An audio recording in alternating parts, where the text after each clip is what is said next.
Welcome to our deep dive into starting your first novel. It can feel daunting, but we're unpacking some amazing advice from author Daniel Germain. In his podcast episode, he helps aspiring novelists, like you, take those first steps. Have you ever felt stuck waiting for that perfect idea, that lightning bolt of inspiration to make your novel a bestseller? Germain says there's no such thing. He says any idea can become a compelling story, even something scribbled on a napkin. It's the dedication and skill you bring to the process. It's about transforming raw material into something captivating. It's reassuring, isn't it? So you don't need to wait for a muse. But where do you go once you have that spark? Well, Germain dives into planning versus, panting. Some writers outline every plot point, others dive in head first. What's fascinating is that Germain doesn't advocate for one over the other. He says there's no one-size-fits-all method. Some writers thrive on structure, others find it stifling. He suggests finding what works best for you, your personality, and your writing style. Maybe outline the major plot points, but leave room for improvisation.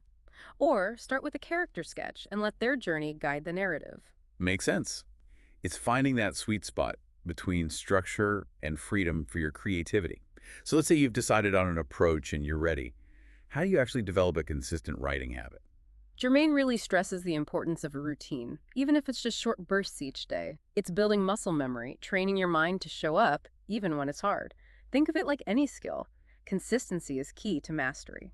I love that analogy, especially for those of us with busy lives. Recognizing that small, dedicated efforts can lead to big progress. Now, let's dive into characters. Germain believes compelling characters are the heart of a novel. He encourages writers to create characters with depth, characters with strengths and flaws, characters that feel real to the reader. One of his best suggestions is to ask, what are my character's greatest fears? This goes beyond superficial traits. You consider their deepest motivations, the vulnerabilities that drive them. That's a powerful question. It helps unlock a whole new level of understanding about your characters. It allows you to explore complexities and create characters that resonate with readers. Absolutely. When you understand a character's fears, you understand what drives them, what they're fighting for, what they're running from. You create conflict, tension, a more engaging story. So we've talked about characters and their inner world. What about the world around them? Germain also emphasizes immersive settings. He urges writers to use all five senses to paint a vivid picture. Think about the difference between the room was dark and describing the way shadows stretch, swallowing the furniture, or instead of the air was cold, describe the wind biting, sending shivers down their spine. Those are great examples. By engaging the senses, you create a richer experience. It's like they're stepping into the world you created. Before we move on to what Germain advises against, I want to touch on something he strongly advocates for. He's a big believer in reading widely and studying the craft. He even recommends books with valuable insights into storytelling, like Stephen King's On Writing or Jessica Brody's Save the Cat. Writes a novel. These are like masterclasses from seasoned writers sharing their wisdom and techniques. It's like a treasure trove of knowledge gathered from years of experience. Now let's shift gears. Let's look at what Germain suggests avoiding. The first is one I think we all struggle with. Don't overthink the first draft. It's so easy to get bogged down in perfection, especially when starting out. But the first draft is getting the story down. Let the ideas flow freely, no judgment. Think of it like laying a house's foundation. You wouldn't expect it to look like a finished home. That's a fantastic way to put it. Give yourself permission to write badly, experiment, make mistakes. The first draft is for exploration, where your story takes shape without the pressure of perfection. And once you have that, you can refine, revise, polish. But it all starts with the messy first draft. So let's say you've overcome that fear in your writing. Another obstacle is the comparison trap. It's easy to compare ourselves to other writers, especially successful ones. It's natural to wonder, why can't I write like that? Or will I ever be that good? But every writer's journey is unique. Their path isn't yours. Comparing yourself will only lead to frustration. It's like comparing apples and oranges. Each writer brings their own voice, experiences, perspectives. Instead of focusing on others, turn inward.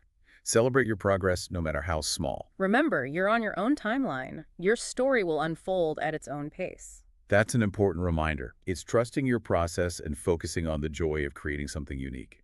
Now, before we move on to part 2 of our deep dive, let's recap. We started by debunking the myth of the perfect idea, emphasizing that any idea can be a great story if nurtured with passion and skill.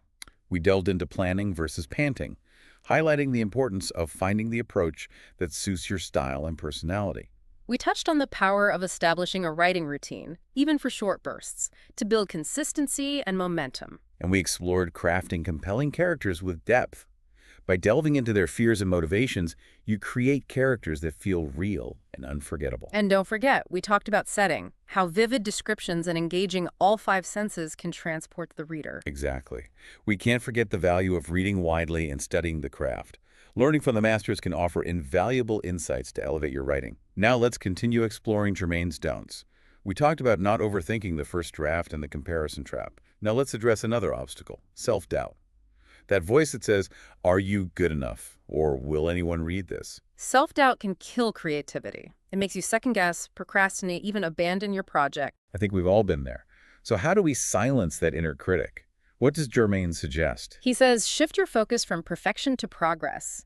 Instead of striving for a flawless first draft, which is unrealistic, celebrate each step, each word, each chapter. Recognize that writing is a process. It's okay to make mistakes. I love that. It's giving yourself permission to be imperfect, to learn and grow. I think it's also recognizing that self-doubt is often our own insecurities, not the quality of our work. That's a great point. Sometimes those thoughts are just projections of our fears and anxieties. And speaking of anxieties, let's talk about writer's block. That feeling of being stuck, staring at a blank page. Writer's block can feel like hitting a wall, and it's frustrating. I've been there. What advice does Germain offer for overcoming those blocks? He suggests several strategies, and one of the most effective is free writing. Set a timer for 10 or 15 minutes and write whatever comes to mind. Don't censor yourself or worry about grammar or structure. Like a warm-up, it helps you loosen up and get creative. I've heard that free writing can be really helpful to break through those mental barriers. It's giving yourself permission to write without judgment. What other strategies does he recommend? He also suggests skipping ahead to a scene you're excited about. When you're stuck, it can help to jump to a part that calls to you, sparks your imagination. I like that. It's finding those moments of inspiration and using them to fuel your writing. Are there any other tips? He also emphasizes taking breaks. Sometimes the best thing to do when stuck is step away. Go for a walk, listen to music, read, do something unrelated to writing. I think that's so crucial. Sometimes forcing ourselves to write makes us feel worse. Our brains need time to process and recharge before we can dive back in with fresh eyes. Exactly. And when you return, the words might flow easier, ideas come quicker, and the story starts to take shape in new ways. It's like giving your creativity a chance to breathe and find its rhythm. As we continue, I want to highlight something Germain said that resonated with me. He reminds us that writing a novel is a marathon, not a sprint. It needs patience, persistence, and a love for the craft. And it's a journey about embracing the process, the ups and downs, the challenges. Exactly. It's recognizing that writing a novel is a commitment, a labor of love. It's about finding joy in the journey, even when it's difficult. That's one of the most important things. It's not just about the finish line, it's about savoring every step. It's about trusting your story will unfold in its own time and way. Now, before we move to the final part, a question for you and our listener. Okay, I'm intrigued. Germain talks about setting and vivid descriptions to create immersive worlds. What if we go further and consider how setting reflects a character's internal state? How can the world around them mirror their emotions, struggles, transformations? It's like using the setting as a mirror for their soul. Like if a character is grieving, instead of just saying they're sad, you describe the world as gray and lifeless. Right. Rain constantly falling, like their tears. That's powerful. It adds a layer to their emotional experience, so the reader connects with them more deeply. Exactly. Or think about a character feeling trapped. You describe their surroundings as cluttered. Narrow streets, buildings closing in. It reflects that feeling of confinement. It's like the setting becomes a character itself, shaping the story and their emotional journey. Precisely. By doing that, you create a richer reading experience, drawing the reader in, making them more invested. It's like a tapestry. Every detail adds to the story's beauty and complexity. And that's what makes writing so rewarding, taking characters, setting, plot, and crafting them together. It's creating something that entertains but also resonates, something that stays with them.